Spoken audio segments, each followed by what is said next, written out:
హరే కృష్ణ. అందరికీ భాగవతం క్లాస్ స్వాగతం. మనం 5వ స్కందం 7వ అధ్యాయాన్ని ముగించుకొని ఈరోజు మనం 8వ అధ్యాయంలో ప్రవేశిస్తున్నాం.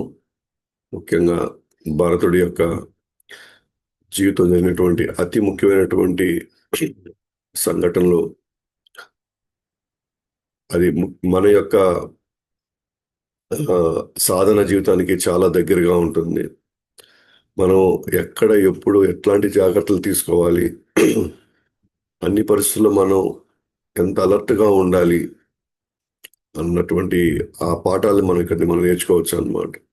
మనం ఎంత ఎదిగినా సరే భక్తిలో మనం ఆ, ఆ, ఉన్నత స్థితిలో ఉన్నప్పటికీ కూడా మనం జాగ్రత్తగా చూసుకోవాలి, జాగ్రత్తగా కాపాడుకోవాలి. ఈ భౌతిక ప్రపంచం యొక్క ఆసక్తుల నుంచి, ఆకర్షణ నుంచి, అలాగే వ్యక్తుల మధ్య వచ్చినటువంటి సంబంధాల నుంచి మనం అత్యంత జాగ్రత్తగా ఉండాలి అన్నటువంటి ఈ ఈ భర్త ఈ భర్తుడి యొక్క జీవితాల్లో మనకి ఎన్నెన్నో ముఖ్యమైనటువంటి పాఠాలు మనం నేర్చుకుంటాం అనమాట. మనం సో నిన్న మనం ఈ 7వ అధ్యాయంలో ఆ, భరతుడి యొక్క పాలన మరియు ఆయన నిర్వహించే యజ్ఞాల గురించి మనం కొంతవరకు చర్చించుకున్నాము. ఒక భక్తుడు మహాభాగవతుడిగా ఉన్న వ్యక్తి పాలిస్తున్నాడు. జనరల్గా మనం భక్తి వేరుగాను, వృత్తి వేరుగా చూసుకుంటాం. భక్తి వేరుగాను, మనం నిర్వహించేటువంటి ధర్మం వేరుగా చూస్తాం. కానీ ఇక్కడ ఒక భాగవతుడు అంటే ఆల్మోస్ట్ ఆయన దివ్యస్థితిలో ఉన్నటువంటి వ్యక్తి, అంటే ముఖ్యంగా పూర్తిగా ఆధ్యాత్మికమైనటువంటి ఉన్నతమైనటువంటి స్థితిలో ఉన్నాడు అనమాట. అటువంటి వ్యక్తి పాలిస్తున్నాడు. అతను పాలించడం వల్ల అజనబ వర్షం అన్న ఆ పేరుని భరత వర్షం కింద మార్చేశారు. ఈ జంబు ద్వీపంలో రోజు యజ్ఞాలు నిర్వహిస్తున్నాడు. ఎవరిని ఉద్దేశించి? ప్రజల కోసం చేస్తున్నాడు. కానీ మనసంతా కూడా యజ్ఞాలు ఎవరిని ఉద్దేశించి చేస్తున్నాడు? విష్ణువుని లేదా వాసుదేవుడిని నిరంతరం తలుచుకుంటూ చేస్తున్నాడు అనమాట. ఆయన ఏం పాటించినా సరే, నియమాలు పాటించినా, ఇంకా ఏ కార్యాలు నిర్వహించినా కూడా తాను తాను సెంటర్గా తీసుకోవట్లేదు. లేదా తనకేదో పేరు, తనకేదో ఇంకా తీరని కోరికలు ఏవో ఉన్నాయని అసలు చేయట్లేదు. ఒకటి, రాజుగా తన యొక్క ధర్మం ప్రజలకు సంక్షేమం. సో ప్రజలకు సంక్షేమంగా ఉండాలంటే యజ్ఞాలు చేయాలి. ఆ యజ్ఞాలు యొక్క యజమాని ఎవరు? వాసుదేవుడు అంటే కృష్ణుడు. సో కృష్ణుడిని నిరంతరం తలుచుకుంటూ చేస్తున్నాడు అనమాట. సో నిరంతరం తలుచుకుంటూనే మనం మన యొక్క వృత్తుల్ని, మన ధర్మాల్ని మనం నిర్వర్తించాల్సింది. అండ్ యజ్ఞాలు నిర్వహించే ప్రతిసారి అందరూ శాస్త్రాల్లో యజ్ఞాలు నిర్వహించమంటున్నాడు. యజ్ఞాలు మనం చూస్తే కనుక శాస్త్రాల్లో ఎక్కువ భాగం మన కోరికలు తీసుకోవడానికి కావాల్సిన యజ్ఞాలు నిర్వహించమంటున్నాడు. అందుకే చాలా మంది అనుకుంటారు యజ్ఞాలు నిర్వహిస్తున్నారంటే వీళ్ళకి ఏదో కోరికలు ఉన్నాయి కాబట్టి యజ్ఞాలు నిర్వహిస్తున్నారు అనే భావన ఎవరికైనా కలుగుతుంది జనరల్గా అయితే. కానీ భరతుడు ఇక్కడ మాత్రం యజ్ఞాలని భగవంతుడికి ఇష్టం కాబట్టి భగవంతుడిని తృప్తిపరచడానికి చేస్తున్నాడు. కాబట్టి అతను అప్పుడు కానీ ఇప్పుడు కానీ ఎప్పుడు కానీ అతను నిరంతరం కృష్ణుడు స్మరణ ఉన్నాడు కాబట్టి అతను శుద్ధ భక్తిని నిర్వహిస్తున్నాడు అక్కడ. జనగా మనం ఏమంటాం, శుద్ధ భక్తి అనేటువంటి ఈ ఈ ప్రక్రియ, శుద్ధ భక్తి చేయడం గల ప్రక్రియ శ్రవణం, కీర్తనం, స్మరణం అనుకుంటుంటాం. ఎస్, ఖచ్చితంగా ఆ అంగాలే ముఖ్యం అన్నమాట. కానీ క్షత్రియులుగా ఉన్నప్పుడు వాళ్ళు కొన్ని కొన్ని విధి విధానాలు కూడా నిర్వహించాలి కదా ప్రజల కోసం. కాబట్టి ఆ యజ్ఞం చేసేటప్పుడు కూడా ఎవరిని ఎవరిని స్మరించుకుంటున్నాడు? దేవదేవుడైనటువంటి కృష్ణుని స్మరించుకుంటున్నాడు. అలాగే నిర్వహించేది అది కృష్ణుడిలో ఉన్నటువంటి భాగాలటువంటి దేవతలను ఎలా ఊహించుకున్నాడు? అతను భగవంతుడిలో భాగాల కింద ఊహించుకుంటున్నాడు. కాబట్టి అతను ఎక్కడ కానీ తన తన భక్తిలో మిశ్రమ భక్తి లేదు, లేదా గుణభూత భక్తి కాదు, అతని శుద్ధ భక్తి. సో మనం 100 కార్యక్రమాలు చేస్తుండొచ్చు, కానీ లోపల ఉద్దేశం అది దేవదేవుని తృప్తిపరచడానికి అయితే ఆ కార్యం కూడా శుద్ధ భక్తితో సమానం అన్నమాట. కాబట్టి వచ్చే ఫలితాలు కూడా ఎవరికి అర్పిస్తున్నాడు? వాసుదేవుడికే అర్పిస్తున్నాడు అనమాట. సో కాబట్టి తనకి భగవంతుడి పట్ల ప్రేమ దినదినాభివృద్ధి జరుగుతూ ఉంది. తన హృదయంలో నిరంతరం భగవంతుని స్మరించుకుంటూనే ఉన్నాడు అనమాట. అండ్ చివరికి you వందల వేల సంవత్సరాలు ఆయన పాలన తర్వాత తను తన బాధ్యతల్ని తన తన పుత్రులకి అప్పచెప్పేసి ఆస్తుల్ని అందరికీ అప్పచెప్పి పులహాశ్రమానికి బయలుదేరాడు. సో పులహాశ్రమంలో ఏం చేయడానికి వెళ్తున్నాడు? అక్కడ సాక్షాత్ తానే స్వయంగా ఇంక 24 గంటలు భగవంతుడిని పూజించడానికి తన సాధన తీసుకోవడానికి అక్కడికి వెళ్తున్నాడు. ఎందుకంటే ఇప్పుడు రాజధర్మంలో అంత టైం దొరకకపోవచ్చు. సో కాబట్టి రిటైర్మెంట్ లైఫ్ అంటే వానప్రస్థం. ఒక విధంగా ఈయన వానప్రస్థం కాకుండా ఒక విధంగా ఇతను సన్యాసి జీవితం గడపడానికి వెళ్తున్నాడు. భార్య పిల్లలందరినీ కూడా అక్కడ వదిలేసి తన సన్యాసం తీసుకోవడానికి వెళ్తాడు. ఎందుకంటే 24 అవర్స్ మన కృష్ణుడి యొక్క స్మరణలో ఆయన సేవలో నిమగ్నం అవ్వాలని వెళ్తున్నాడు. సో అక్కడ శాలిగ్రామ శిలను తెచ్చుకున్నాడు. ఎందుకంటే గంటికి నది ఒడ్డునే ఉందన్నమాట ఈ పులహాశ్రమం అనేది. పులహాశ్రమం అంటే పేరు ఎందుకు పులస్త్య ముని ఒకసారి అక్కడ ఆశ్రమంలో ఆయన తపస్సు చేశాడు కాబట్టి దానికి పులహాశ్రమం అనే పేరు వచ్చింది అనమాట. సో అక్కడ ఆయన ఆ పూజలో లేకపోతే ఆ సాధన నిమగ్నం అవడం వల్ల తన హృదయంలో ఉన్న అన్ని కోరికలకి పూర్తిగా పవిత్రం చేసుకున్నాడు. ఇంకా కామక్రోధ మోహ మద మత్సరాలకి ఇంకెటువంటి తావు లేకుండా పవిత్రమయ్యాడు.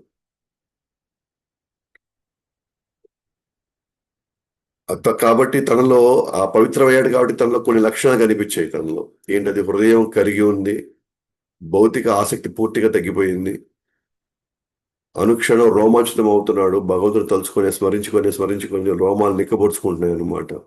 అంటే ఆనందంలో తబ్బిబ్బైపోతున్నాడు.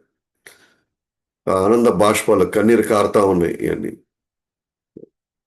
సో తన హృదయం పరిపూర్ణంగా భగవంతుడిపై ప్రేమతో నిండిపోయింది. ఇప్పుడున్న పరిస్థితుల్లో మనం వివిధ అంశాలను మన హృదయంలో పెట్టుకొని వాటిని మనం కోరుకుంటూ వాటిని పొందాలని మనం ప్రయత్నిస్తూ ఉంటాం. అదే ఈ హృదయం కానీ ప్రేమతో నిండింది అనుకోండి, అది కూడా భగవంతుడిపై ప్రేమతో నిండింది అనుకోండి, ఈ లక్షణాలన్నీ ఎవరికైనా కనబడతాయి అన్నమాట.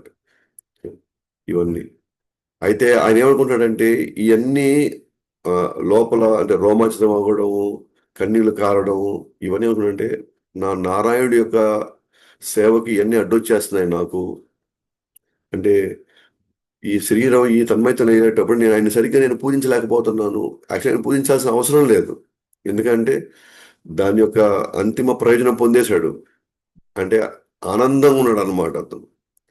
కానీ అయినా కూడా భక్తుడు ఏం చేశాడు? ఏ స్థితిలో అయినా భగవంతుని పూజించాలని అనుకుంటాడు. భగవంతుడు నిరంతరం ఆయనకి సేవ చేయాలని అనుకుంటుంటాడు.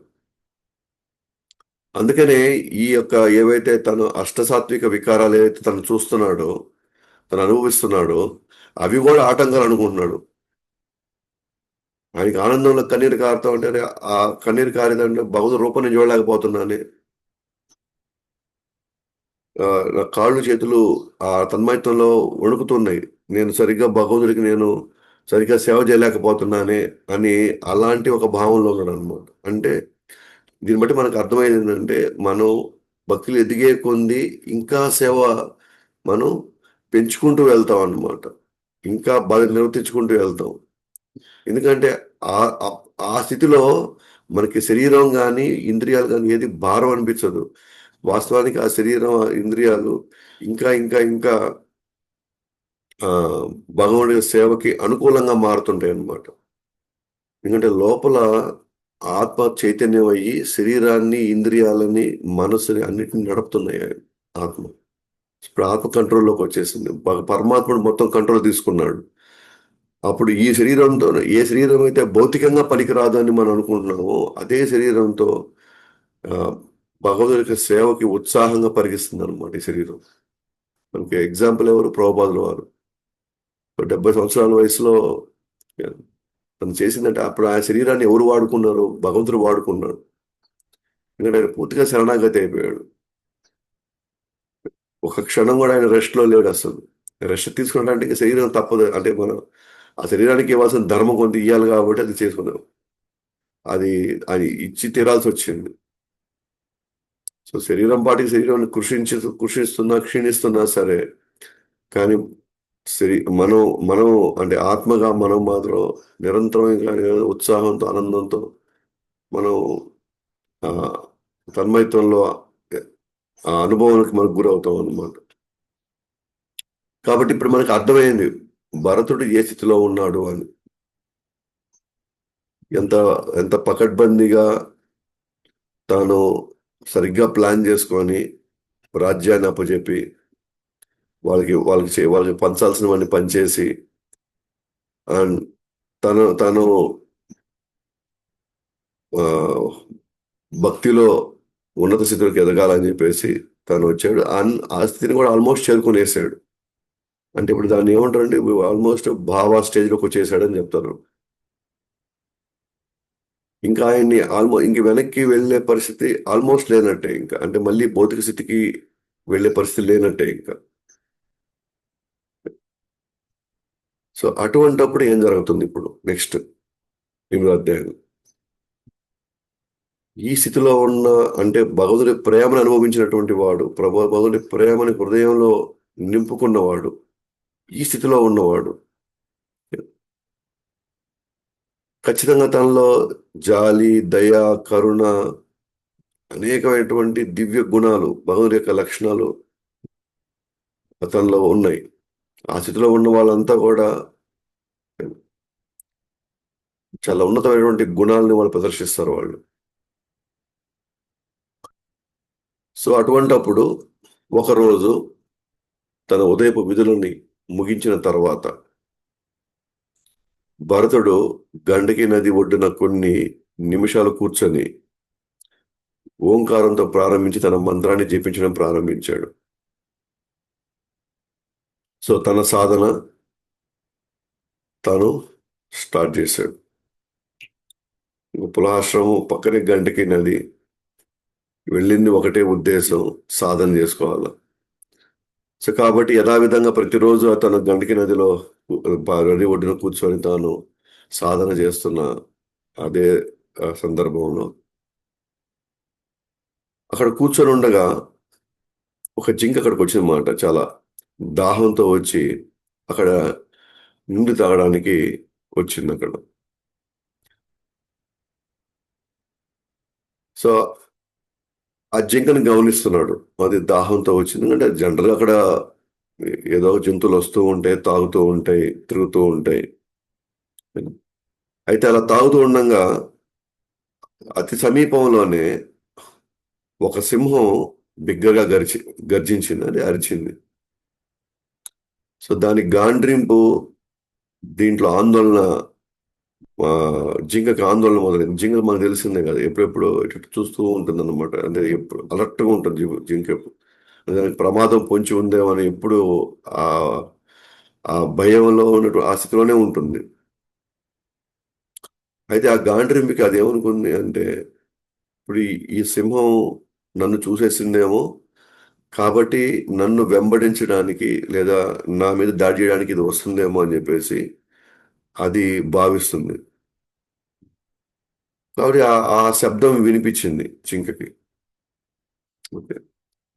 ఎప్పుడైతే ఆ సింహం యొక్క గర్జన వినిందో, సో ఆందోళన చెంది చెదిరిన కళ్ళతో జింక నీరుని తృప్తిగా తాగలేక అకస్మాత్తుగా నది నుంచి దాటాల్సి వచ్చింది. అది నదిని అంటే అదేమనుకుంటుంది, ఓ సింహం బహుశా నన్ను చూసేసిందేమో, కాబట్టి అది నా మీద దాడి చేయడానికి వస్తుందేమో అని జింక భావించి ఈ ఒడ్డునటువంటి జింక ఆ ఒడ్డు వైపు దూకాలని చెప్పి ప్రయత్నించింది. తప్పించుకోవాలి కదా, అయితే ప్రాణహాని ఉంది అక్కడ. అయితే ఇప్పుడు ఆ జింక గర్భవతిగా ఉంది. సో ప్రాణాలు కాపాడుకోవాలి, లోపల ఉన్న బిడ్డను కాపాడుకోవాలి. సో సింహం వస్తూ ఉంది తన దగ్గరికి. సో సింహం వస్తుందంటే దానికి మరణం వస్తున్నట్టే ఇంకా. సో ఆ దూకే ప్రయత్నంలో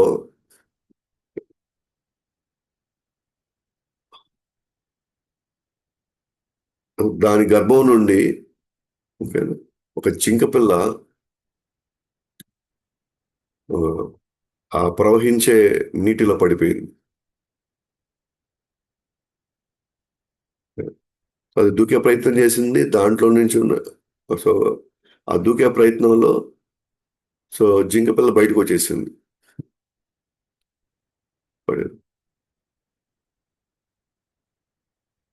అప్పుడు తన మంద నుండి వేరు చేయబడి గర్భస్రావం వల్ల బాధపడుతూ నది దాటిన నల్ నల్ల జింక చాలా బాధపడింది. ఇదేమో దాటేసింది కానీ ఆ దూకే క్రమంలో ఆ ఒత్తిడికి జింక పిల్లేమో నదిలో పడిపోయింది. అదేమో ఇప్పుడు మళ్ళీ నదిలోకి రాలేదు. అది దూకేసిన తర్వాత అది గుహలోకి వెళ్ళేసి అక్కడికక్కడ చనిపోయింది. తల్లి జింక చనిపోయింది. అప్పుడు ఈ తల్లి లేనటువంటి ఆ జింక నదిలో తేలుతూ ఉండడం చూసి కరుణ కలిగింది. ఒక నిజాయితీ గల స్నేహితుడు అది తల్లి లేదని తెలుసుకొని దాన్ని తన ఆశ్రమానికి తెచ్చుకున్నాడు.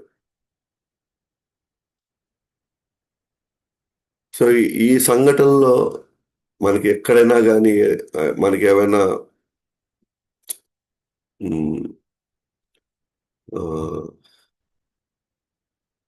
విచిత్రంగానో విపరీతంగా ఏమైనా ఉందా? ఏం లేదు. అన్నీ గమనిస్తున్నాడు భరతుడు. జింక ఏ పరిస్థితిలో ఉండి అది దూకిందో చూసుకున్నాడు. ఆ దూకే క్రమంలో ఆ పిల్ల జింక పడింది, నదిలో పడింది. సో తేలుతున్న చూశాడు, తల్లి చనిపోయింది అక్కడికి వెళ్ళి. సో ఇది నాది బాధ్యత, నేను చూసుకోవాలి. నేను అంటే ఒక సాధువు అంత దయగలిగిన వాడు, కరుణ కలిగిన వాడు, ఎవరైనా వెళ్ళేసి వెంటనే దాన్ని కాపాడాలని ప్రయత్నిస్తాను. ఇంకా సాధువు మనం చెప్పాలా, మనం చెప్పాల్సిన అవసరం లే, వెళ్తాడు, వెళ్ళి ఖచ్చితంగా కాపాడుతాడు. సో మనందరం కూడా అబ్బా కాపాడటలే, మేము బతికి బయటపడింది అని చెప్పి మన సాధువుని మనం మెచ్చుకుంటాం. ఖచ్చితంగా భరతుడు ఇవన్నీ చేసి ఆశ్రమం తెచ్చుకుని, ఎందుకంటే కొంత దానికి ఆహారం, కొంత దానికి శక్తిని ఇవ్వాలి. ఇచ్చి దాన్ని మళ్ళీ యథావిధ ఆ, తన జీవితాన్ని ఆ, కొనసాగించేలాగా మళ్ళీ దాన్ని పంపించేయాలి. ఇంకా అది నిస్సాస్థితిలో ఉంది కాబట్టి మనం ఏం చేయాలా, కొంత దానికి ఆదరణ ఇవ్వాలి, కొంత దానికి రక్షణ ఇవ్వాలి. సో కాబట్టి తాను ఇంటికి ఆశ్రమం తెచ్చుకున్నాడు. భరతుడు ఆ జింకను పెంచుతూ, నిర్వహణ చూసుకుంటూ, రక్షిస్తూ తన సొంత బిడ్డ వలె చూసుకుంటూ చూసుకొస్తున్నాడు.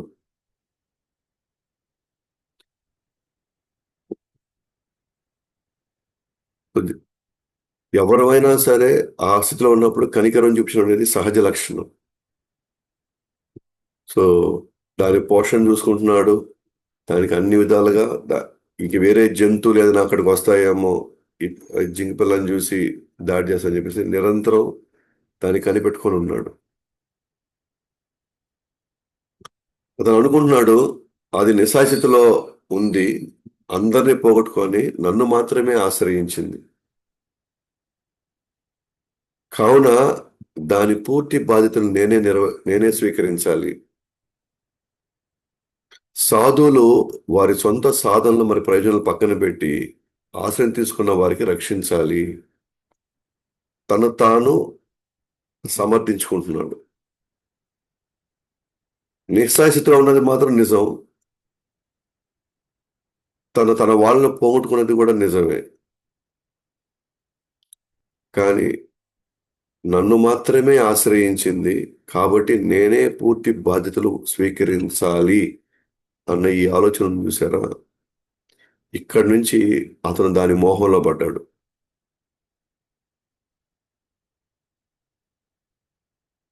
నేను తప్ప ఇంకెవ్వరు లేరు. నేను నేను పోషించుకోకపోతే ఇది ఎలా ఎట్లా బతికి ఎట్లా బయటపడుతుంది?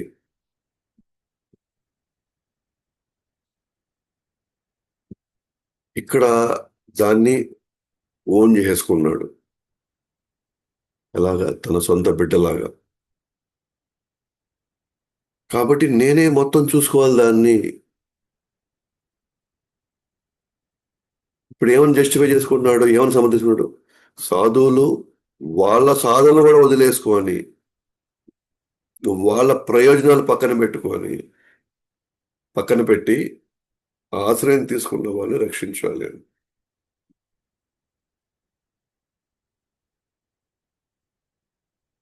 సాధువులు ఎంతవరకు బలం ఇవ్వాలో, ఎంతవరకు దాని కాళ్ళ మీద నిలబడాలో అంతవరకు దానికి కావాల్సినటువంటి ఆహ్, విషయాల్ని, అంశాలను చూసుకుంటారు. కానీ వాళ్ళ సొంత సాధనలు మాత్రం ఎప్పటికీ వదిలిపెట్టరు. అలాగే వాళ్ళ పొందబోయే ప్రయోజనం జన్మ, మృత్యు, జరావ్యాధి నుంచి బయటపడటం. వాటిని వదులుకోరు. సాధువులెప్పుడూ ఎవరిని కూడా వాళ్ళ మీద ఆధారపడేలాగా చేసుకోరు. వాళ్ళని భగవంతుడికి దగ్గరగా భగవంతుడిపై ఆధారపడేలాగా చేసుకుంటారు. ఇక్కడ సాధువులు అంటే ఎవరైనా సరే భక్తులు. ఒక గృహస్థ జీవితం నడుపుతున్నటువంటి ఏ భక్తుడైనా సరే వాళ్ళ మీద ఆధారపడేటట్టుగా ఎవరిని చేసుకోకూడదు. ఎందుకు అంటే మనం లిమిటెడ్. మన జీవితం లిమిటెడ్. మనం చేయబోయే మన అందించే సహకారం కూడా లిమిటెడ్. కాబట్టి ఎవరిని కూడా మన మీద ఆధారపడేలాగా చేసుకోకూడదు. కానీ వాళ్ళకి కష్టం, నష్టం వచ్చినప్పుడు ఎంతవరకు వాళ్ళకి బలం ఇవ్వాలో అంతవరకు మనం బలం ఇవ్వాలి. ఇవ్వచ్చు. At the same time Sadhana, so మన మన లక్ష్యం మాత్రం ఏ సందర్భంలో కూడా మర్చిపోకూడదు. కానీ మనం వాళ్ళకి నేను లేకపోతే వాళ్ళు ఉండలేరు. నేను లేకపోతే అని మనకు మనమే అంతర్గతంగా మనం ఊహించేసుకొని, మనం మాత్రమే కాపాడగలం అనే భ్రమలో ఓకేనా, వాళ్ళని మనం తప్ప ఎవరు రక్షించలేరు అనే భావనలో మనం గాని వాళ్ళని మనం చూసుకున్నాం అనుకోండి. ఓకేనా? వాళ్ళకి జరిగే ప్రతి మంచి చెడులో మనం ఎఫెక్ట్ అవుతా ఉంటాం మనం. మనం ఎఫెక్ట్ అవుతా ఉంటాం. అంటే మనం ప్రభావితం అవుతూ ఉంటాం. అంటే వాళ్ళ యొక్క ఎమోషన్స్‌ని బట్టి మన జీవితాల్లో నిర్ణయాలు తీసుకుంటూ ఉంటాం. మనం మర్చిపోయేది ఏంటి అనంటే, నేను రాకముందర ఇక్కడున్న జీవులందరినీ పోషింపబడుతూనే ఉన్నారు. రక్షింపబడుతూనే ఉన్నారు. నేను వెళ్ళిపోయిన తర్వాత కూడా ఇక్కడ రక్షింపబడుతూనే ఉంటారు. పోషింపబడుతూనే ఉంటారు.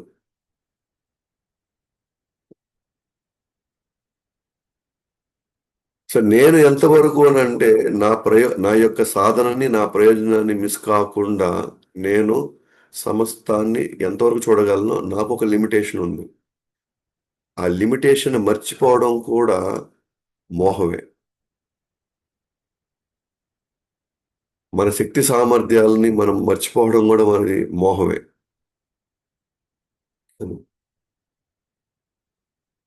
మనం వాళ్ళకి బాగలేదు అని జెప్పేసి హాస్పిటల్ తీసుకెళ్ళడం వరకు మంచిదే. కానీ వాళ్ళ నొప్పిని మనం తీసుకోలేం. కానీ వాళ్ళు ఆ నొప్పిని తగ్గించుకోవడానికి ఏవైతే మనం చేయాలో అన్నీ చేయాలి. కానీ వాళ్ళు బాధపడుతున్నారు కాబట్టి నేను కూడా తినకుండా ఉండాలి.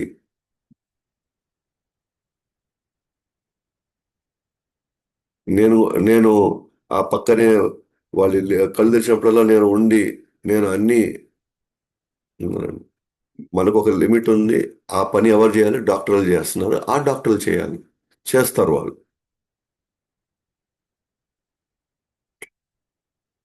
మనకి ఆ వైద్యము తెలీదు.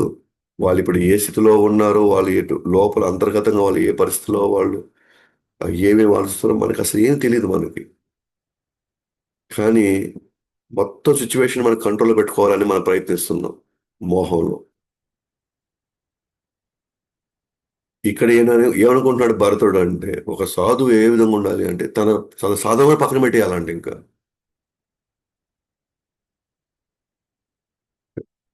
తను అనుకున్న లక్ష్యం కూడా పక్కన పెట్టేయాలంట.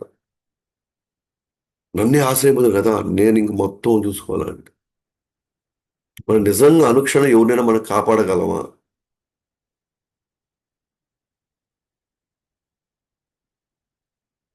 వాళ్ళు చేసుకోలేని స్థితిలో ఉన్నప్పుడు మనం కొంత సహాయాన్ని అందించడంలో ఎటువంటి తప్పు లేదు.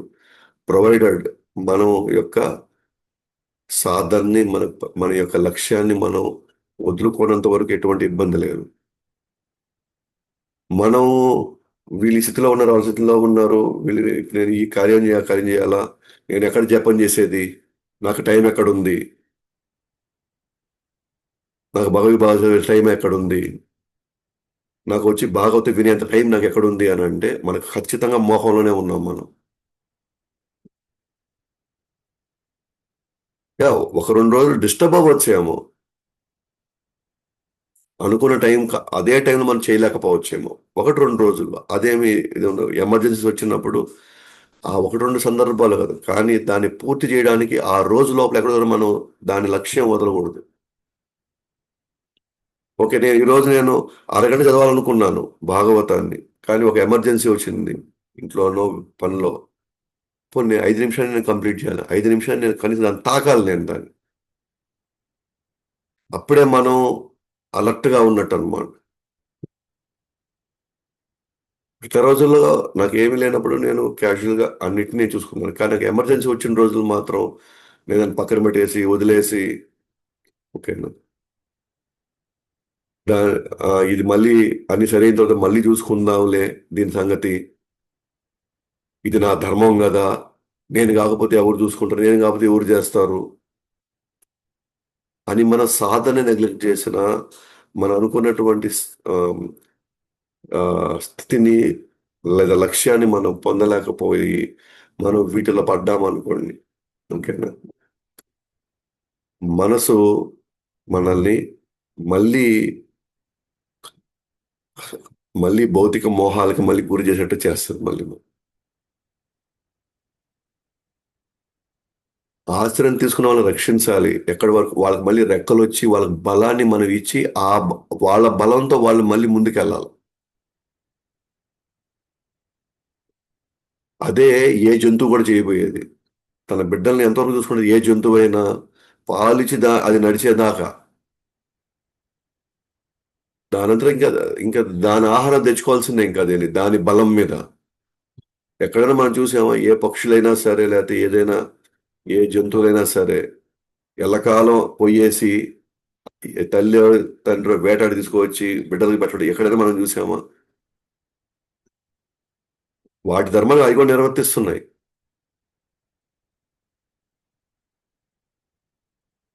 మనం ఈ విధంగా మనం ఆహ్, మోహానికి బానిసలయ్యి, మనకి సాధనకు టైం లేకుండా చేసుకొని, మనం ఈ కార్యక్రమాలకో, సేవలకు మనం దూరం చేసుకుంటే ఎవరు బాధ్యులు? తర్వాత మనమే అంటున్నాం, దేవుడు నాకు అవకాశమే నాకు ఇవ్వట్లేదా భగవంతుడు నాకు.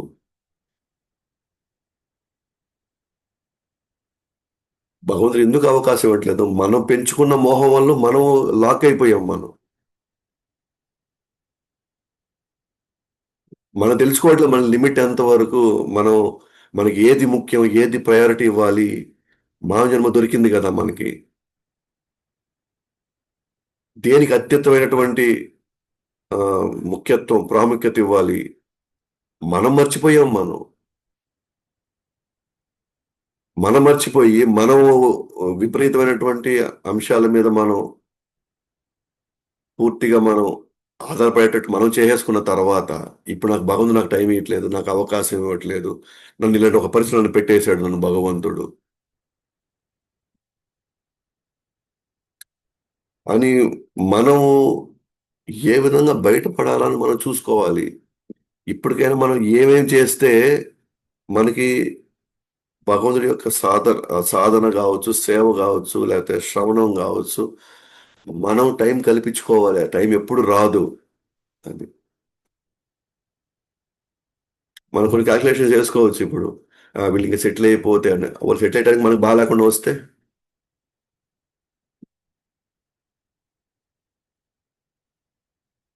ఎవరు ఏ టైంకి ఏం జరుగుతుంది, ఇది ఏ పరిస్థితి, ఎవడు గ్యారంటీ ఇవ్వగలుగుతారు ఇక్కడ ఈ పరిస్థితి ఇలాగే ఉంటాయి అని.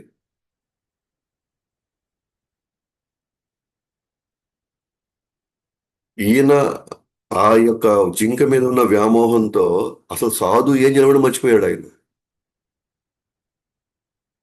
అసలు సాధువు వచ్చి నిరంతరం సాధనలో ఉండాలి. తన ప్రయోజనం ఆ, భగవంతుడి యొక్క ప్రేమను పొందాలి, అంతిమంగా ఆయన ధామం చేరుకోవాలి. ఆ ప్రయోజనం నిరంతరం గుర్తుపెట్టుకునే ఉండాలి. కానీ అది మర్చిపోయి ఉన్నాడు. నా మీద ఆధారపడడం నేను రక్షించకపోతే ఎవరు రక్షిస్తారు ఇక్కడ? ఇప్పుడు అడవిలో చాలా జంతువులు ఉన్నాయి, అందరూ మనం రక్షిస్తే అవన్నీ బతుకుతున్నాయి ఆ రోజు. చూడండి, ఆయన కామన్ సెన్స్ కూడా పోయింది అసలు, ఒక దాని మీద ఉన్న మోహంతో. కానీ పాపం నిజంగా మంచితనంగానే వెళ్ళాడు. అసలు కరుణ చూపించడం మంచితనమే కదా. దయ చూపించడం ఎవరన్నా చెడ్డ అంటారా, దుర్మార్గం అంటారా? మంచితనంతో ప్రవేశించింది మాయ, మోహం లాక్ అయిపోయింది. అందుకడ మనం మంచి చేస్తున్నామా చెడు చేస్తున్నామా, రెండు కూడా మనల్ని కృష్ణుడికి సేవకు దూరం చేసే పని అయితే ఆ మంచితనం కూడా చెడే మనకి.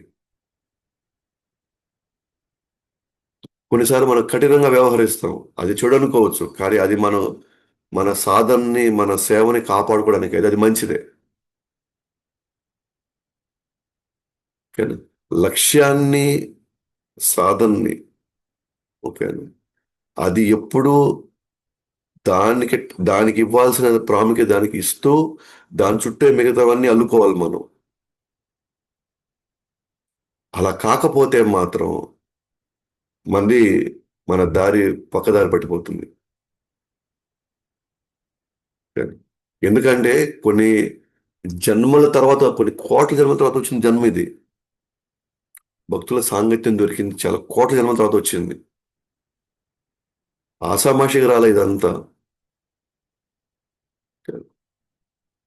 ఎ- ఎంత ఎన్ని ఎన్ని జన్మల్లో మనం యజ్ఞాలు చేసామో, ఎన్ని తపస్సులు చేసామో, ఓకేనా, ఎంతమందికి మనం ఆ, భగవత్ ఈ ఈ సేవను అందించామో అసలు మనకు తెలియదు. మనం మర్చిపోయాం, కానీ భగవంతుడు మర్చిపోవాలా, మళ్ళీ మనకు అవకాశం ఇస్తున్నాడు ఇప్పుడు. ఈ సందర్భంలో కూడా వాళ్ళేమనుకుంటారు, వీళ్ళేమనుకుంటారు, వాళ్ళు ఏం చేస్తారు, వీళ్ళు ఏం చేస్తారు, వాళ్ళు అట్లయితే మనం ఏం చేయాలా, మన గురించి వాళ్ళు ఇట్లా అనుకుంటే ఎట్లా, మన గురించి వాళ్ళు అట్లా అనుకుంటే ఎట్లా. సో నేను ఇది చేయడం నా ధర్మం కదా, అది చేయడం నేను తప్ప, ఇది కరెక్టా, తప్ప కరెక్ట్ లేదు. మన సాధనలా ఉండగలుగుతున్నామా, లక్ష్యం వైపు ఉండగలుగుతున్నామా, రోజు దాన్ని క్రమం తప్పకుండా రోజు మనం చేయగలుగుతున్నామా, అది మనకు మనం ప్రశ్నించుకుంటే మనకు అర్థమవుతుంది. ఎందుకంటే ఎవరో వచ్చి ఎవరి జీవితాల్లో ఎవరి మనసులో వచ్చి ప్రతి అనుక్షణం ఎవరు వచ్చి తొంగి చూసి ఇది రైటా రాంగ్ అని ఎవరికి చెప్పలేరు. మనకు మనమే అలర్ట్గా ఉండాలి. మనకు మనమే ఆ, దేనికి ఎంత ప్రాముఖ్యత ఇవ్వాలా, ఎప్పుడు ఎంత ప్రాముఖ్యత ఇవ్వాలని మనం నిరంతరం భగవద్గీత, భాగవత ఆ, ఈ యొక్క ఆ, కథా చర్చల్లో మనం వింటూ తెలివిగా మనమే తగిన విధంగా మనం ప్రవర్తించాలి.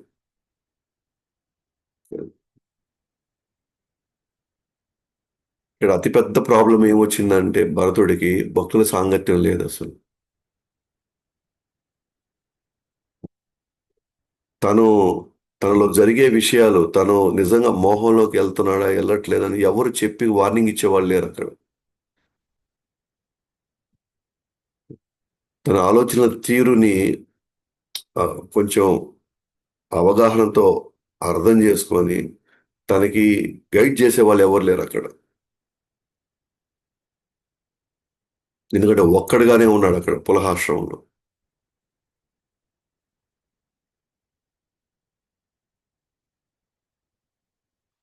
జింక పట్ల మక్కువ కారణంగా దానితో దానితో పడుకున్నాడు, నడిచాడు, స్నానం చేశాడు, మరి దానితో భోజనం కూడా చేశాడు. ఆ విధంగా అతని హృదయం జింక ప్రేమలో బంధించబడింది. అతను జింక ప్రేమలో బంధించబడ్డాడు.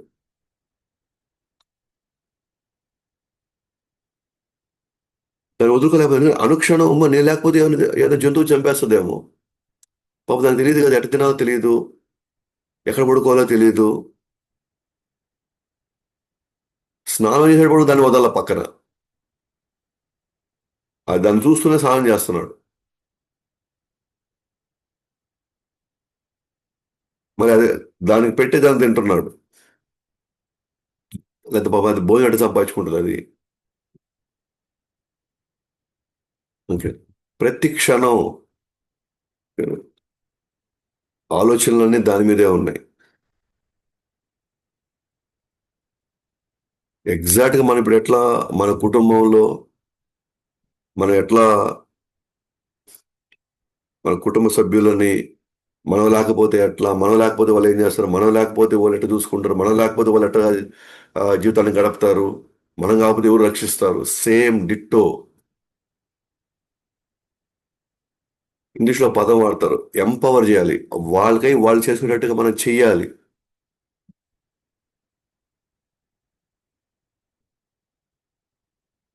అలా చేస్తేనే మనకు సమయం ఉంటుంది. అలా చేస్తేనే మన లక్ష్యం వైపు, సాధన వైపు మనం ముందుకెళ్ళగలుగుతాం. లేకపోతే ముందుకెళ్ళే ప్రసక్తే లేదు. ఇవే ఆటంకాల కింద మారతాయి అన్నమాట మన సాధనకి, మన దానికి. అండ్ వాళ్ళని కూడా మనం భగవంతుని మీద ఆధారపడేట్టు చేయాలి.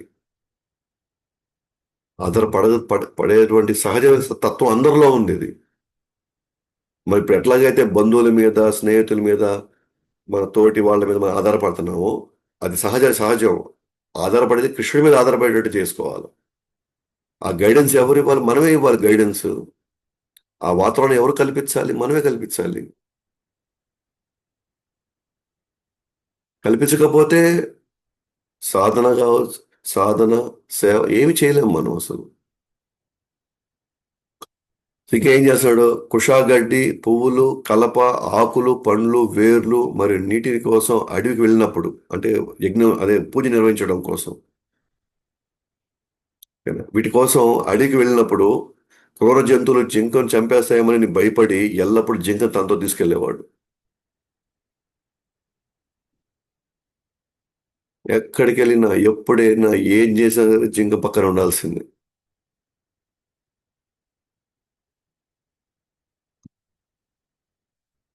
అసలు కంప్లీట్ గా భగవంతునే మర్చిపోయాడు అసలు. ఎన్ని సృష్టించేవాడు, పోషించేవాడు, నాశనం చేసేవాడు అంతా భగవంతుడన్న ఆల్రెడీ ఒక స్థితిలో ఉన్నటువంటి, ఒక స్థాయిలో ఉన్నటువంటి భరతుడు జస్ట్ తన దయా కరుణతో తాను కాపాడుకోవడం అసలు తప్పే లేదు. కానీ సాధన వదిలేయడం, భక్తుల సాంగత్యం లేకపోవడం, లక్ష్యాన్ని మర్చిపోవడం, వీటిల్లో అంటే ఈ మొత్తం ఈ ఈ ఘటనలో అది మా అది కోలుకోలేనటువంటి ఒక పెద్ద దెబ్బ అన్నమాట. ఈ ఈ ప్రపంచం డిజైన్ చేసిందే మనకి, అణువు డిజైన్ చేసిందే మనల్ని కృష్ణుని మర్చిపోయేటట్టు చేయడానికి ఇక్కడ అన్ని ఉండేది. అణువణువు ఇంకా మనుషులు వస్తువుల గురించి మనం చెప్పాల అవసరం లేదు. ప్రతి అణువు మనల్ని కృష్ణుడి నుంచి కృష్ణుడి మీద ఉన్న ఆలోచనలు, కృష్ణుడు ఆ సంబంధించినటువంటి ఆయన స్మరణ నుంచి తప్పించాలా అని చూసేదే ప్రకృతి. అలా డిజైన్ చేయబడింది. అందుకే అనుక్షణం మనం అలర్ట్ గా లేకపోతే, ఓకే, మనం ప్రాపర్ గా మనం కన్సల్ట్ చేసి ఎప్పుడు ఎక్కడ ఎటువంటి నిర్ణయం తీసుకోవాలా, ఎటువంటి అడుగు వేయాలని మనం చేయకపోతే మన మంచితనం కూడా మనకు మాయ అవుతుంది.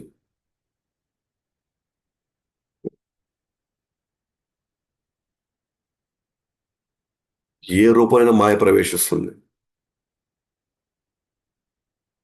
దాంట్లో ఎటువంటి సందేహం లేదు అని మనం గుర్తించాం. ఆ మోహన పడినప్పుడు దాని గురించి ఎవరైనా మనకి చెప్పాలని చూసాం, వాళ్ళ మీద మనకు కోపం వస్తుంది. "ఏ, నా బిడ్డలు నేను పెట్టుకోకూడదా, నా వాళ్ళకి నేను చేసుకోకూడదా, వాళ్ళకి నేను కాకపోతే ఎవరున్నారు, అవసరం లేదులే, అంత అయితే నాకు దేవుడే అవసరం లేదులే, అంత అయితే నాకు ఈ సాధన అవసరం లేదులే, అట్లయితే నాకు ఈ భక్తుల సాంగత్యం నాకేం అవసరం లేదులే." ఆ స్థితికి కూడా మనం వెళ్ళగలుగుతాం మనం. అంటే ఎవరైనా ఆ టైం వచ్చి మనకు కొద్దిగా మన సజెషన్ ఇవ్వాలని ప్రయత్నించారు అనుకోండి, మనము వాళ్ళని కూడా మనం ఏం చేసుకుంటాం, వాళ్ళ మీద కూడా మనం ద్వేషాన్ని వ్యక్తపరుస్తాం మనం. ఎందుకంటే మనం ఇప్పుడు కంప్లీట్ గా ఈ స్థితిలో ఉన్నాం మనం. ఇదే మన జీవితం కింద మనం పరిగణిస్తున్నాం. ఇక తర్వాత జింక చిన్నపిల్లల ప్రవర్తన అతనికి చాలా ఆకర్షణీయంగా కనిపించడం వలన తన భుజాలపై తీసుకొని ఆప్యాయతతో మోసేవాడు. కొన్నిసార్లు తన ఒడిలో లేదా నిద్రపోతున్నప్పుడు తన ఛాతీపై ఉంచుకునేవాడు. ఈ విధంగా అతను జంతువుని లాలించడంలో చాలా ఆనందాన్ని పొందాడు. కంప్లీట్ ఇప్పుడు గోల్ పోస్ట్ మారిపోయింది. కృష్ణుడు సేవలో ఆనందం పొందేవాడు, కృష్ణుడి సాధనలో ఆనందం పొందేవాడు, కృష్ణుడి కోసం తాను ఆ చేసే కార్యాలు తను ఆనందం పొందేవాడు. అసలైనటువంటి ఆత్మస్థితి, ఆత్మ యొక్క సహజ లక్షణం భగవంతుడి సేవలో ఆనందం పొందడం. అలాంటిది జింక యొక్క పోషణలో, జింకని తాను అల్లారు ముద్దుగా పెంచడంలో తను పూర్తిగా ఇటువైపు నిమగ్నం అవడంతో ఇప్పుడు దీంట్లో వచ్చే ఆనందం దేవుడి సేవలో దొరకట్లేదు.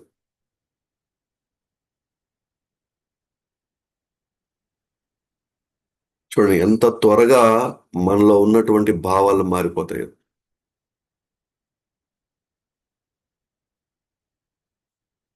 ఒకప్పుడు దేంట్లో రుచిని ఆస్వాదించేవాడో ఇప్పుడు దేంట్లో రుచిని ఆస్వాదిస్తున్నాడు.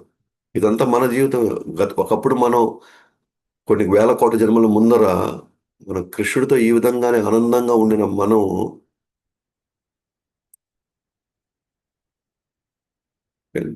ఈరోజు కుటుంబం లేకపోయినా, కుటుంబంలో ఉన్నటువంటి పరిస్థితులు గందరగోళమైన మన వెంటనే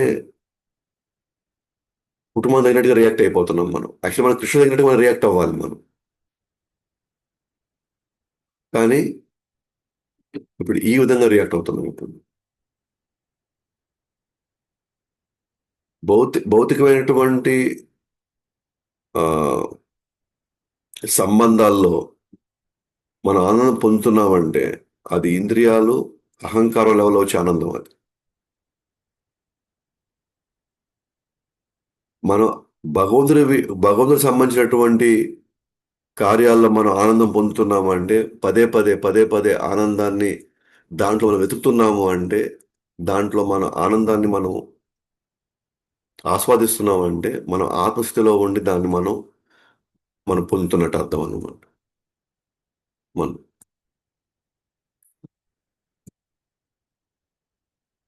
సో కంప్లీట్గా భగవంతుడిపై 24 గంటలు ఆయన యొక్క ఆలోచనలో నిమగ్నమైన వాడు కాలక్రమంలో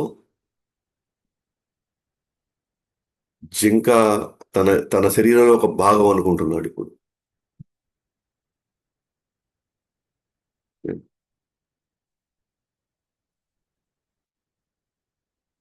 అప్పుడు భగవంతుడిని పూజిస్తున్నప్పుడు కూడా అతను అప్పుడప్పుడు లేచి జింక ఎక్కడుందా అని చూసేవాడు.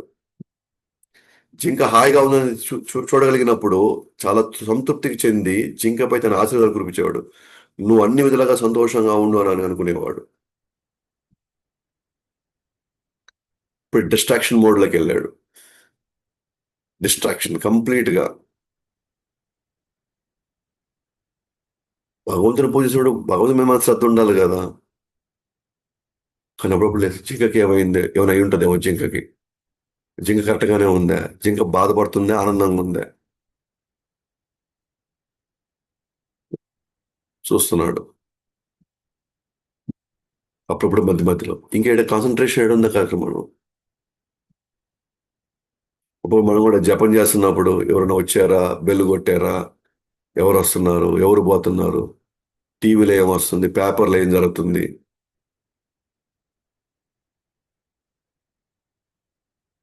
అంటే అర్థం ఏంటి, మనకి ఆసక్తి బయట ఉంది, లోపల లేదు మన ఆసక్తి. మనకి భగవాన్ నా మీద ఆసక్తి లేదు.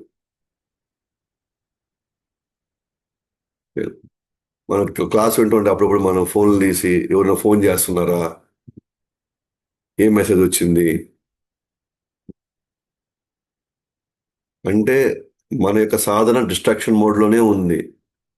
మరి డిస్ట్రాక్షన్ మోడ్లో ఉన్నప్పుడు మనకి ఎంత ఫలితం కావాలో అంత ఫలితమే వస్తుంది మనకి.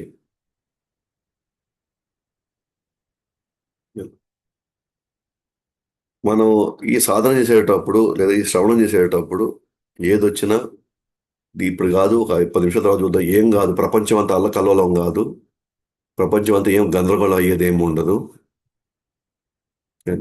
ఏం పర్వాలేదు, 2 నిమిషాలు అటు ఇటైనా పర్వాలేదు, నేను ఇది కంప్లీట్ చేసుకోవాలి, దీన్ని నేను పూర్తి స్థాయిలో నేను ఈ కార్యం నిర్వహించాను, అప్పుడు చూద్దాం నా సంగతి తర్వాత. ఒక విధంగా చెప్పాలి అంటే మొత్తం వదిలేశాడు. వేరు భరతుడు రాజ్యాన్ని వదిలేశాడు, భార్యను వదిలేశాడు, పిల్లలను వదిలేశాడు, హోదా వదిలేశాడు. దేనికోసం? భగవంతు మీద పూర్తిగా తన యొక్క ధ్యాస పెట్టాలని. కానీ ఇప్పుడు ఏ స్థితికి వెళ్ళిపోయాడు అని అంటే జింకకి ఏం చేయాలబ్బా అని ఆలోచిస్తున్నాను.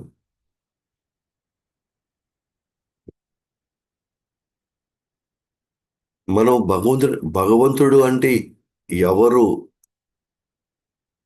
ఆయన స్థాయి ఏంటి అనేది కూడా మర్చిపోయాడు. చూడండి, కొన్నిసార్లు జింకను చూడలేకపోతే మనసు చాలా ఆందోళన చెందుతుంది. సంపదలు కోల్పోయిన వాడు వలె చాలా దుఃఖపడతాడు.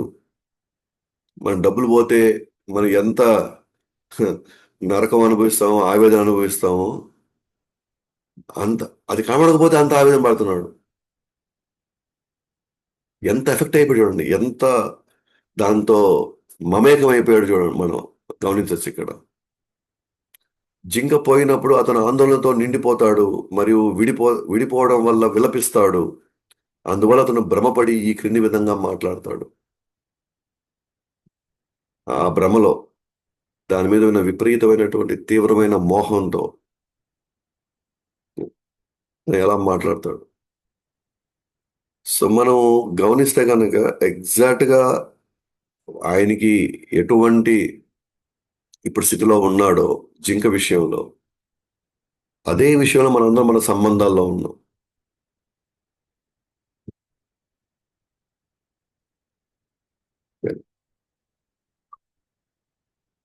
ఆ సంబంధాలు ఆ పద్ధతిలో అంటే ఆ విధంగా చూడడం వల్ల నేనే, నేను తప్ప ఇంకెవరు, నేను తప్ప ఇంకేం చేస్తారు, నేను లేకపోతే ఎవరు కాపాడతారు.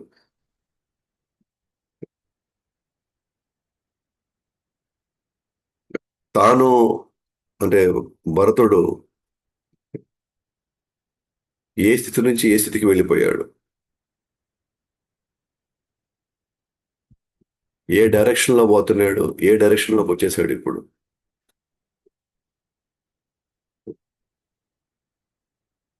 యాక్చువల్గా మనం అందరం ఏ స్థితిలో ఉండాల్సిన వాళ్ళం ఇప్పుడు ఏ స్థితిలో ఎగ్జాక్ట్గా ఇప్పుడు మనం ఉన్నాం ఇప్పుడు.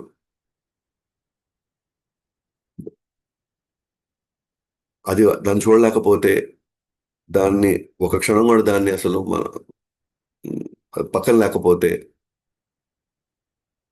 తను ఎంత ఎఫెక్ట్ అయిపోతున్నాడు, ఎంత ఆల్రెడీ గురవుతున్నాడు.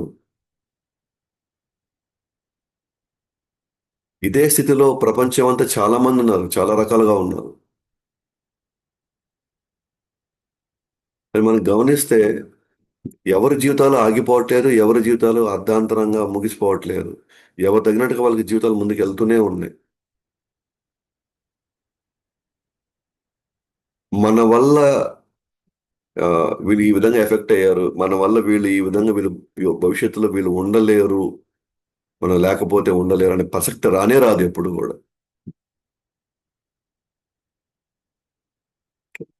ఆ పరిస్థితి రానే రాదు ఎప్పుడు కూడా. ఎందుకంటే అన్నిటినీ పక్కాగా ఆ, చూసుకునేవాడు, రక్షించేవాడు, చేసేవాడు అన్ని భగవంతుడే. ఎగ్జాక్ట్ గా మనకు ఒక ఎగ్జాంపుల్ చెప్పుకున్నట్టుగా మనం పిల్లల్ని కనక ముందర గర్భంలో ఉన్నప్పుడు ఆ బిడ్డను కాపాడేది కూడా భగవంతుడే. ఎందుకంటే లోపల ఏ విధంగా తనకి పోషణ పోవాలని పోషణ అందించాలో అని దానికి కావాల్సిన దానికి తగినటువంటి లోపల ప్రక్రియ మొత్తం భగవంతుడు సృష్టించాడు. లోపల ఉన్నప్పుడు కూడా మనం తినే ఆహారం ఆ బిడ్డకి ఏ ఏ రూట్లో అందుతుంది, ఏ విధంగా అందుతుందో దానికి కావాల్సిన ప్రక్రియ అంటే బిడ్డకు కూడా తెలియదు. నేను ఈ విధంగా నేను పోషింపబడుతున్నాను బిడ్డకు కూడా తెలియకుండా దానికి పోషణ జరుగుతా ఉంది.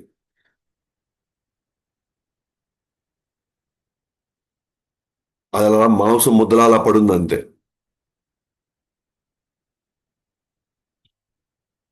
లోపల తను ఎదుగుతున్నాడు అని కూడా బిడ్డ తెలియదు అసలు. మనం గర్భంలో ఉన్న ఆ, ఆ, బిడ్డలు గర్భంలో ఉన్నప్పుడు మనం వెళ్ళి దాని నోట్లో పెట్టట్లేదు వెళ్ళి, మన పాటికి మనం తింటూ ఉన్నాం అంతే.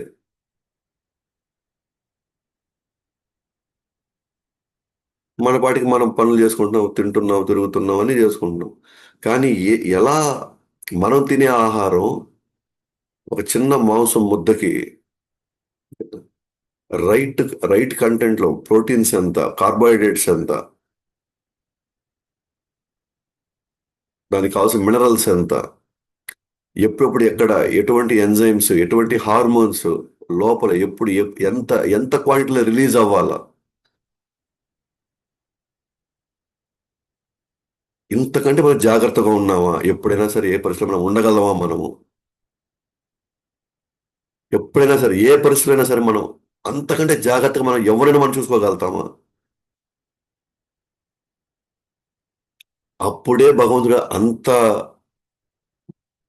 కేర్ తీసుకుంటున్నప్పుడు ప్రతి జీవి మీద, మనమే కాదు, ఒక ఒక జంతువు, అదే ఒక ఒక పక్షి తన బిడ్డని చూసుకునే క్రమంలో కావచ్చు, ఒక జంతువు తన బిడ్డని చూసుకునే ఇవన్నీ ఎవరు చూసుకుంటున్నారు?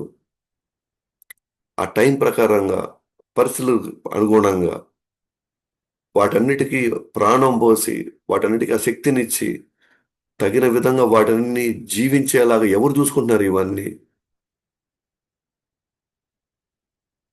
మధ్యలో మనం ఎవరు, మనం చూసుకునేది ఏంది, మనం కాపాడేది ఏంది? మనం లేకపోతే వాళ్ళు జీవించలేకపోవడం ఏంది?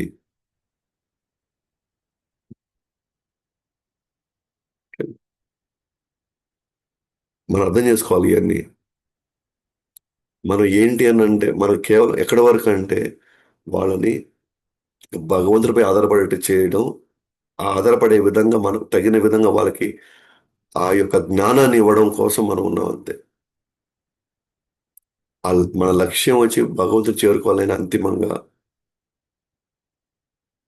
ఆ లక్ష్యానికి కావాల్సిన వాతావరణం ఏర్పరచడంలో మనం కొంత మన పాత్ర ఉంది. వాతావరణం ఏర్పరచడంలో ఇంకా వాళ్ళ మోహం వేరే వాళ్ళ మీద పోనీయకుండా, వేరే విషయాల మీద ఆధారపడకుండా, భగవంతుడిపై ఆధారపడేటట్టు చేయడానికి కావాల్సిన ఏవైతే జ్ఞానం కావాలో, ఏవైతే పరిస్థితులు కల్పించాలో, దాని వరకు మన క్రెడిట్ ఉంది. మనకి కొంత క్రెడిట్ అక్కడ తీసుకోవచ్చు మనం. ఆ విషయంలో మాత్రమే మనకి. అందుకనే మనం లాస్ట్ అధ్యాయంలో మన మీద ఆధారపడ్డ వాళ్ళని మనం వైకుంఠం చేర్చగలమనే నమ్మకం మనకు ఉంటేనే తల్లి, తండ్రి, గురువు, రాజు ఈ యొక్క స్థానాన్ని మనం తీసుకోవాలని చెప్పబడింది. ఇంకా ఆహారం అందించడంలో, వాడికి శక్తినివ్వడంలో, వాటి చేత పనులు చేయించుకోవడంలో అది భగవంతుడు వాళ్ళ కర్మఫలాలను బట్టి వాళ్ళు చేసుకొని వెళ్తూనే ఉంటారు వాళ్ళు. మనం కొత్తగా వాళ్ళని డాక్టర్ చేసేది ఏం లేదు. మనం కొత్తగా వాళ్ళని ఇంజనీర్ చేసేది ఏం లేదు మనం. ఓకే. అట్లా మనం ఇంజనీర్ చేసే పని అయితే ప్రతి ప్రతి తల్లిదండ్రులు వాళ్ళ పిల్లలు ఇంజనీర్ చేయాలనే కళ ఉంది. అందరూ ఇంజనీర్లు అవుతున్నారా? లేదా వాళ్ళు డాక్టర్లు చేయాలన్న కళ ఉంది. వాళ్ళందరూ డాక్టర్లు చేయగలుగుతున్నారా? అలా కాదు కదా. వాళ్ళ వాళ్ళ పూర్వ పూర్వ ఫలితాలు, కర్మ ఫలితాలను బట్టి ముందు వెనకాల అటు ఇటుగా ముందు అటు అవుతూనే ఉంటాయి అని. కొంతమంది బ్రాహ్మణులు అవుతారు, కొంతమంది క్షత్రియులు అవుతారు, వైశ్యులు శూద్రులు అవుతారు, కొంతమంది బ్రహ్మచారి గృహస్థ సన్యాసులు అవుతారు. That will move on. అది జరుగుతూ ఉంటుంది. బట్ మన ఒకటే రోల్, కీ రోల్ ఒకటే అనమాట. మన సాధన మనం చేసుకుంటూ, మన లక్ష్యాన్ని వైపు మనం పోతూ, మన మీద ఆధారపడ్డ వాళ్ళకి ఆ వాతావరణం కల్పించడంలో మనం కానీ ఆ బాధ్యత తీసుకోగలిగితే ఆ, అంతకు మించి మనం ఇక్కడ ఇంక వేటి విషయాలకు సంబంధించి మనం ఆందోళన పడడం, భయపడడం మనం చేయవలసిన అవసరం మనకు లేదు. ఓకేనా? సో మిగిలినది రేపు క్లాస్లో చూస్తాం. ఇప్పుడు ఆ జింకను తలుచుకుంటూ తాను తనలో తాను ఆ, ఆ, ఎటువంటి ఆ, తను జింకపై ఎటువంటి భావనలో ఉన్నాడు, తను ఇప్పుడు ఏం ఆలోచిస్తున్నాడు అసలు ఈ స్థితిలో, అసలు జింకని ఏ విధంగా చూసుకుంటున్నాడు తను. అంటే మోహానికి గురైనటువంటి వ్యక్తి తన ఆలోచన సరళి ఎలా ఉంటుంది. సో ఇవన్నీ మనం రేపు చూస్తాం. चंद्रा श्रीमद् भागवतम की जय, जगत गुरु श्रील प्रभुपाद की जय, अनंत कोटि वैष्णव वृंद की जय, जय गौर प्रेम।